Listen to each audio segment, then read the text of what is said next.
Dear students, I'm Dr. Nusrat Gul, and today we'll be discussing electromagnetic radiations and their characteristics. In this lecture, we will try to understand how electromagnetic radiations may be generated, what are their features, and we will also talk about electromagnetic spectrum.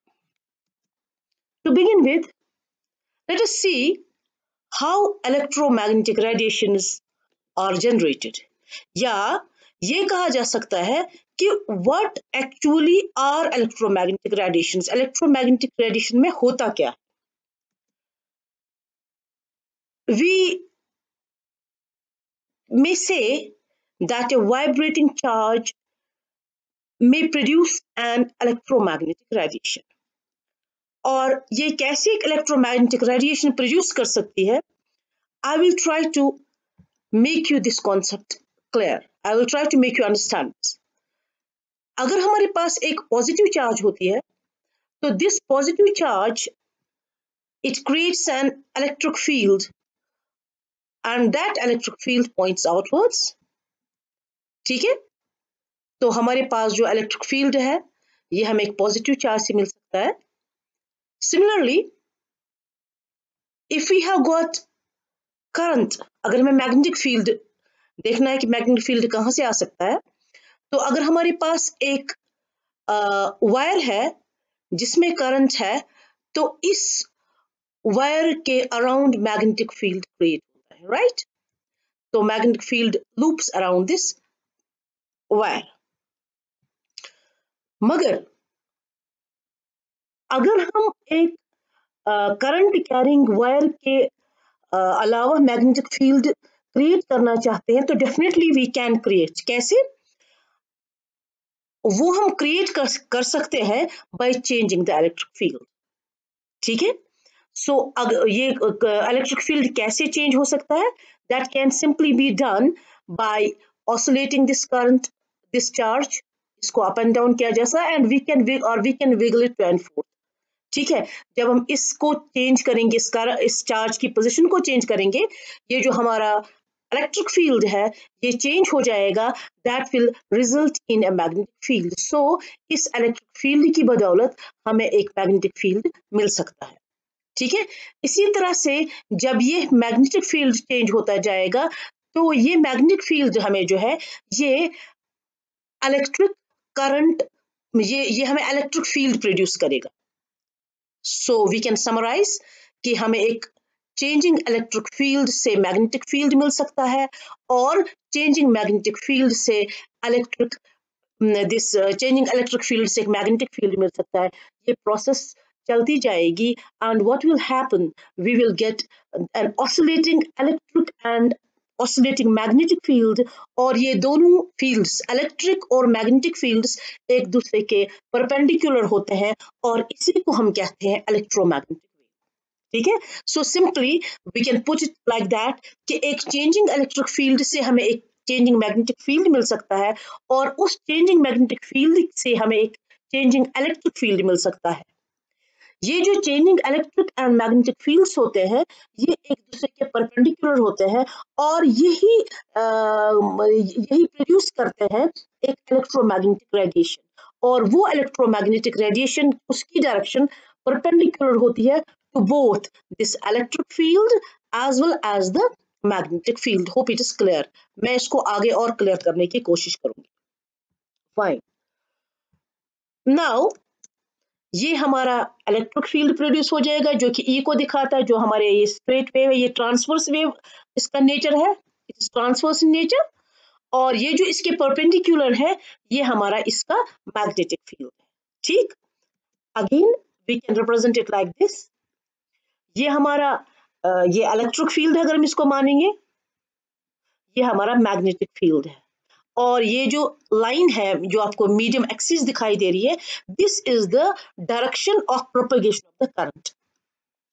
आप ये मान लीजिए अगर ये जो आपका electric field है और ये जो आपका मैग्नेटिक फील्ड है, अगर ये दोनों in the plane of the computer है तो जो डायरेक्शन है it is either towards either like कि आपकी तरफ आ रही है फ्रॉम द कंप्यूटर और it is moving in the opposite direction to you.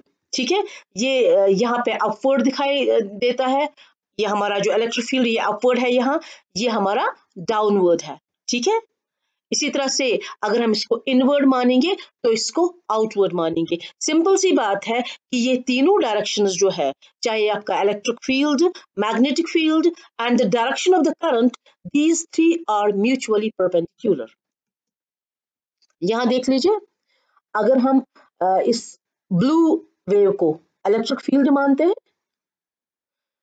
हमारी जो रेड वेव है ये मैग्नेटिक फील्ड है, तो ये क्लियरली दिखाई दे रहा है कि these two vibrate perpendicular to each other। यानी कि मैग्नेटिक फील्ड जो आपका है ये हॉरिजॉन्टल डायरेक्शन में है, इलेक्ट्रिक फील्ड जो आपका है ये वर्टिकल डायरेक्शन में है, और direction of the propagation of the wave, जो डायरेक्शन जिसमें वेव ट्रैवल करती है, that is perpendicular to both. यहाँ पे भी ये दिखाया गया है।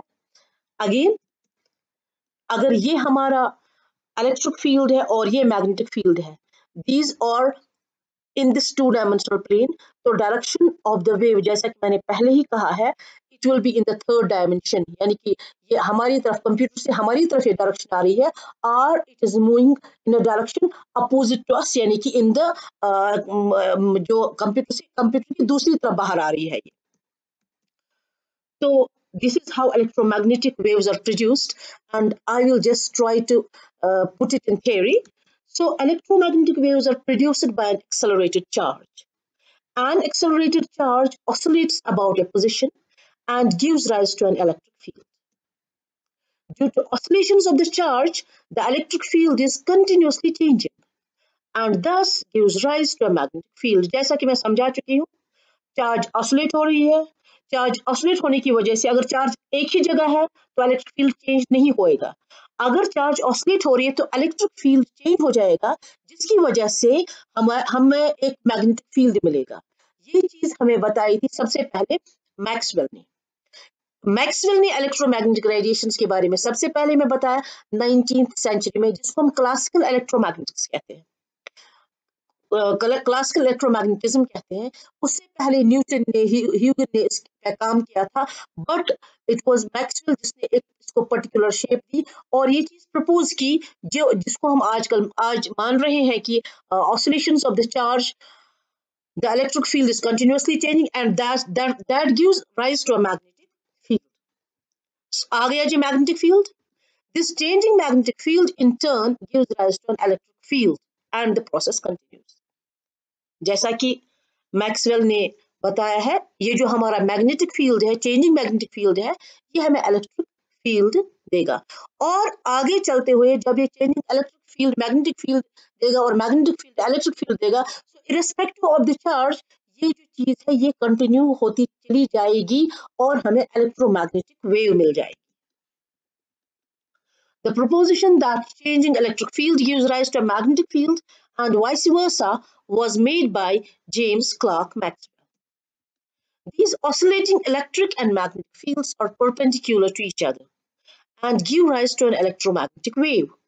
The direction of the propagation of the wave is perpendicular to both the electric and as well as the magnetic field. Yani ki these three things, the electric field, the magnetic field, and the direction in which the wave travels, they are perpendicular to each other. Ab, what are the features of the electromagnetic wave?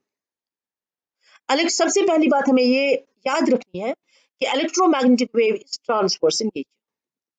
तो ये हमारी wave हो गई, इसमें हमें याद रखना है, इसमें हमें सेंट्रल लाइन से uppermost point, this is our crust, और इस डिस्टेंस को from the central line to the uppermost point, इसको हम एम्पलीट्यूड कहते हैं।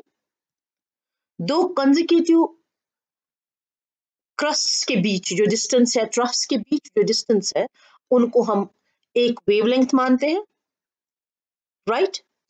और जब एक यहां से वेव शुरू हो जाती है, अगेन उस पॉइंट तक जब वो पहुंच जाती है, this is one cycle, this is one cycle, यहां से यहाँ तक this is hour one wave cycle, this is the direction of propagation.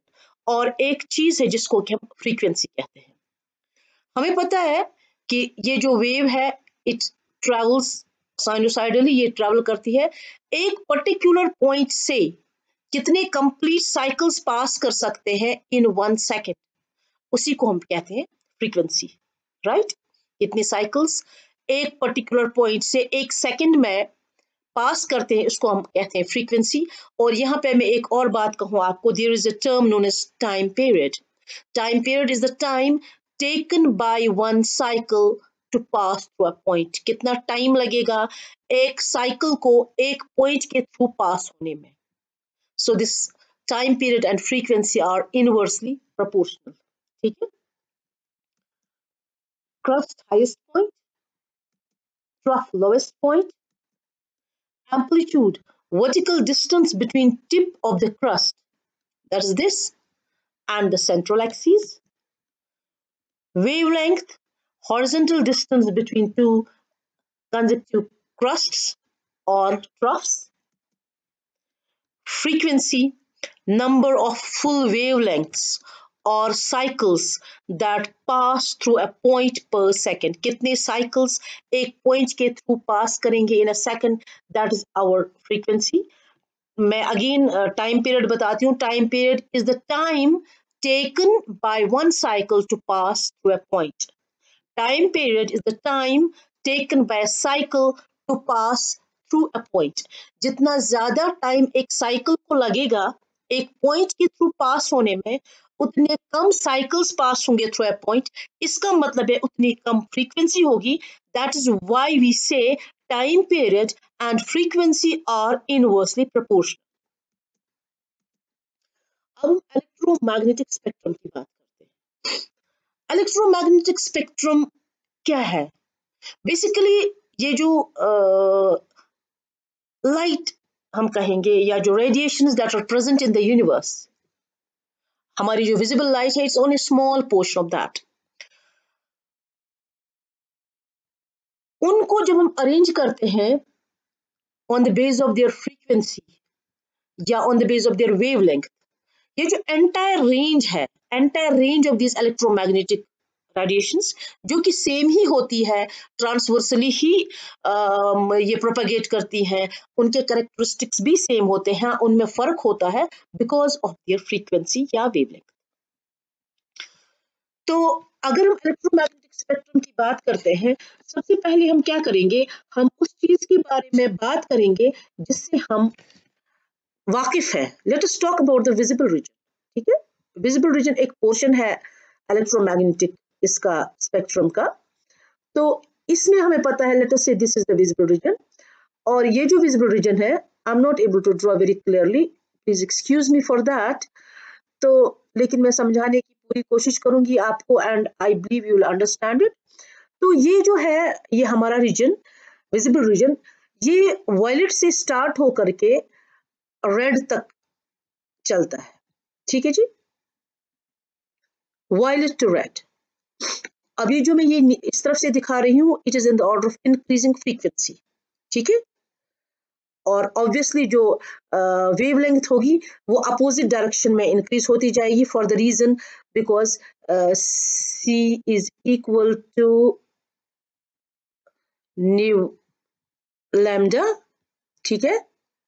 तो c velocity of this electromagnetic radiation ये एक कांस्टेंट है।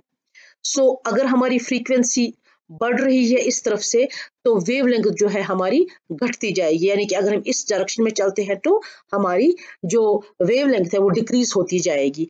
या इसको हम दूसरे तरीके से भी समझ सकते हैं, हम ये कह सकते हैं c by lambda is equal to nu, ठीक है। हमारा c जो है ये कांस्टेंट है, so nu is inversely proportional to lambda. तो हम बात कर रहे थे विजिबल रीजन की।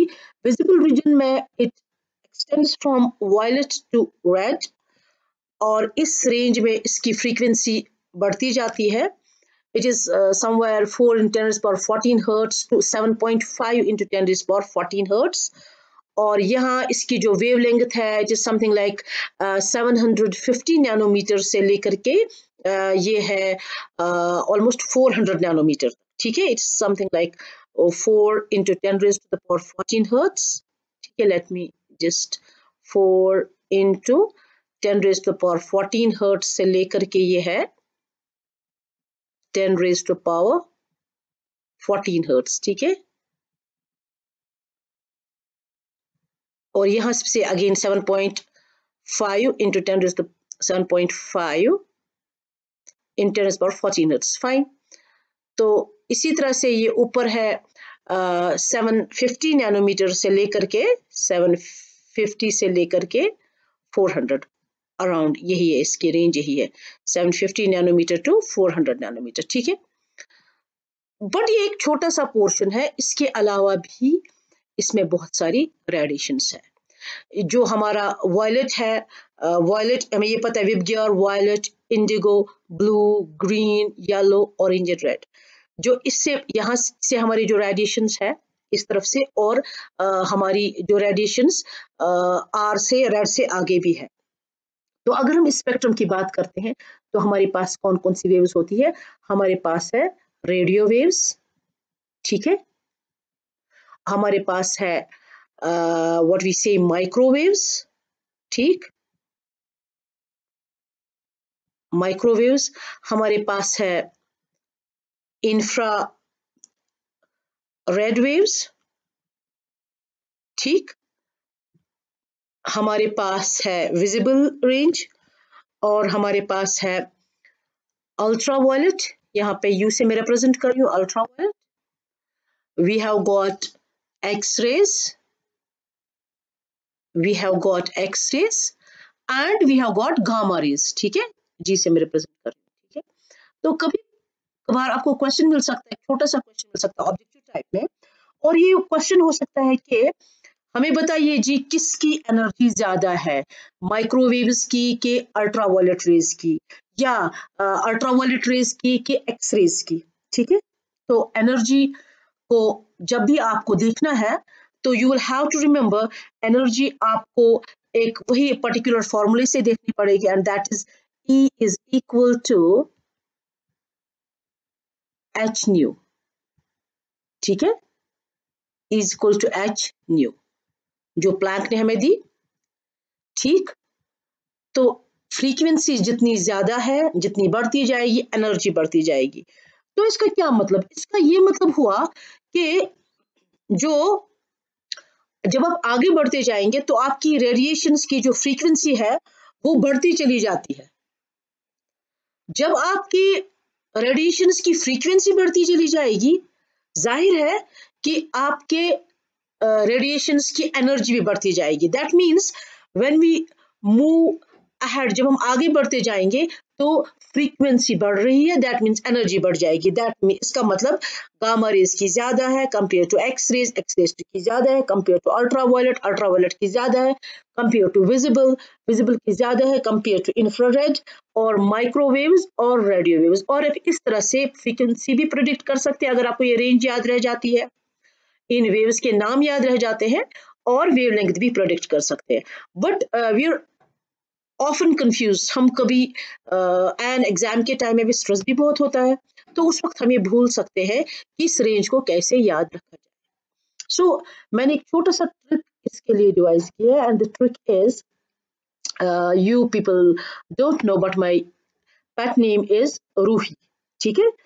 तो what trick I have designed, it is Ruhi ma'am is vividly understanding X-rays, gamma rays, ठीक है। थोड़ी सी लाइक की इंग्लिश में गड़बड़ हो सकती है, बट आई थॉट, मैंने बहुत सोचा and I came up with this trick only. Maybe I may improve in future, लेकिन फिलहाल आप याद रख लीजिए, Ruhi ma'am is vividly understanding x rays, gamma rays. Ruhi are radio waves, ma'am microwaves, is infrared, vividly या जिसको हम clearly कहते हैं, vividly is visible, R drop हो गया, नो नो नो इसमें विजिबल में ही आएगा, सॉरी। उसके बाद है यू, अंडरस्टैंडिंग का यू हो गया ultraviolet, X-rays, gamma rays.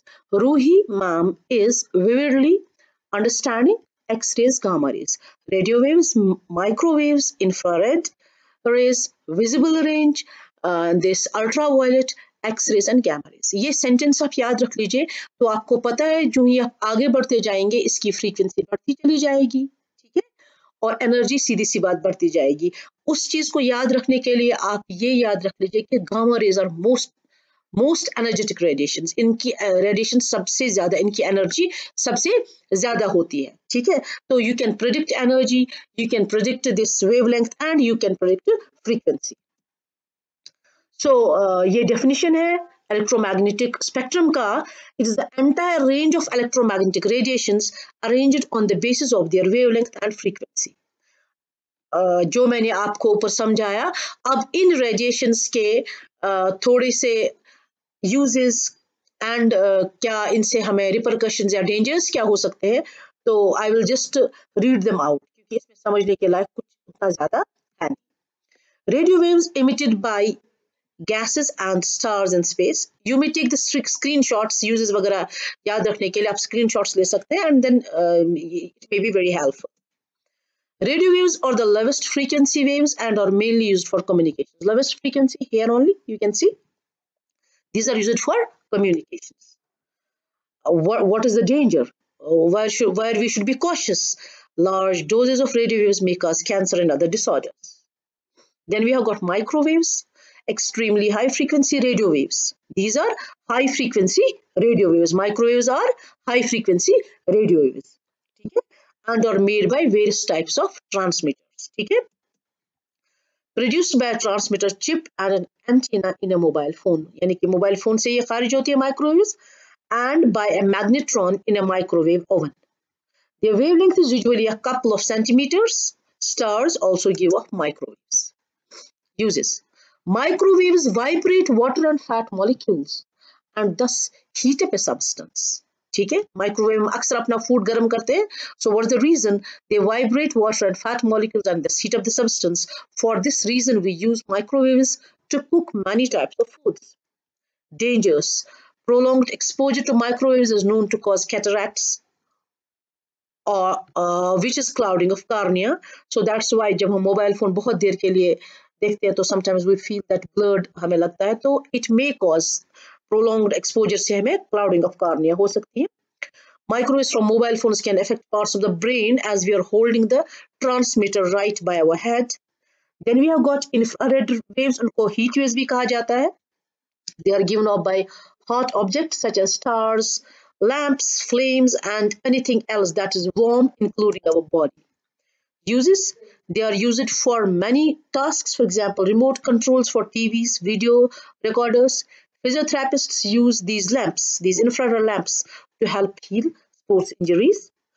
And because every object gives off IR waves, we can use them to see in the dark. Night vision goggles में हम ये use करके इससे हमें दिखाई दे सकता है night में. Passive infrared detectors are used in burglar alarm systems to control the security lights that many people have fitted outside their houses. These detect the infrared emitted by people and animals, और जिससे एक sound दे सकते हैं और हम alert हो सकते हैं कि somebody is moving around.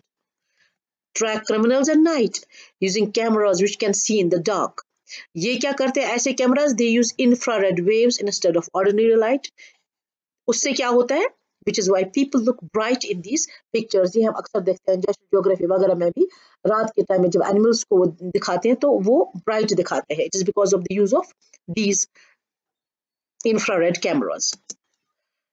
In space, infrared helps to map the interstellar dust.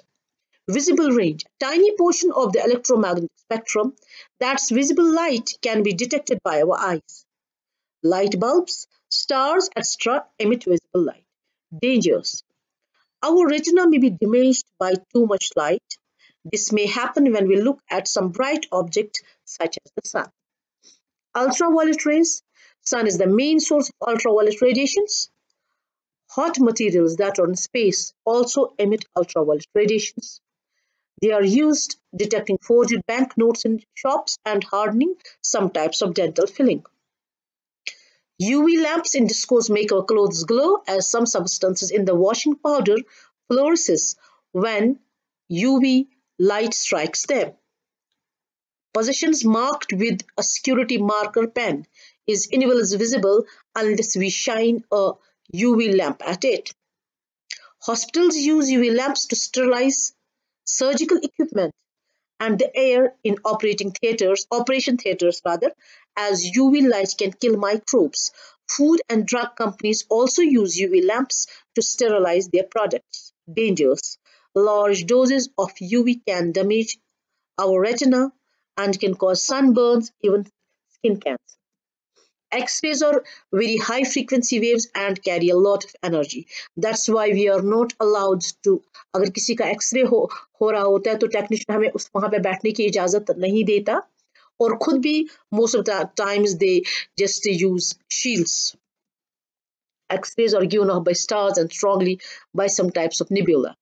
और एक्सरेज का यूज इसी में नहीं होता कि ये हमारे हमारे बोन्स वगैरह का के फिल्म देता है, बल्कि एक्सरेज हम डिफरेंट जगहों पे सामान की तलाशी के लिए without opening our this luggage वो भी हमें उसको देखने में यूज होता है. तो इंडस्ट्री में भी ये यूज, एयरपोर्ट्स वगैरह वहां पे भी ये यूज होते हैं. Uses. They pass through most substances which makes them useful in medicine. जैसा कि मैंने बताया हम एक्सरे अपनी बॉडी का लेते हैं whenever a need arises and industry to see inside things. Dangers. X-ray rays can cause cell damage and cancers. Gamma rays given off by stars and by some radioactive substances. They are extremely high frequency waves and carry a large amount of energy. They pass through most materials and are quite difficult to stop. Concrete या lead वगैरह बहुत ही ज्यादा मुश्किल से उनको stop किया जाता है. ठीक है. It has a wide application in medical field. Gamma ray imaging is used to see inside our body. इसको रेडियोथेरेपी बोलते हैं. In case of these tumorous growths, cancer के ट्रीटमेंट में भी इसको यूज किया जाता है. It is used to kill cancer cells by radiotherapy. Dangers. Gamma cells cause cell damage and can cause a variety of cancers. This is all about electromagnetic radiations, how they are generated, what are the features of the electromagnetic radiations, electromagnetic wave, spectrum, different these electromagnetic waves based on their wavelength or frequency and their uses. In our next lecture, we will be discussing characteristics of electromagnetic waves. हाँ, ये dangerous इसका एक और danger रह गया है. They cause mutations in growing tissues and make us vulnerable, especially unborn babies. So this is all about this lecture. So if you have found this lecture useful, oh no, not at all. Fine. अभी हमारा इसमें है ये, you will just have a screenshot. इसमें मैंने data collect किया हुआ है. तो ये वेवलेंथ रेंजेस दी गई हैं. ये हमारे इसमें फ्रीक्वेंसी रेंज है. ये टेबुलेटेड फॉर्म में है. ठीक है. फ्रीक्वेंसी और वेवलेंथ टाइप ऑफ रेडिएशन. और ये हमारी विजिबल रेंज का दिया गया है. You can take a screenshot and you may just try and remember certain values that you may need. Fine. So this is all. If you found this lecture useful, please subscribe, like and share. Thank you once more.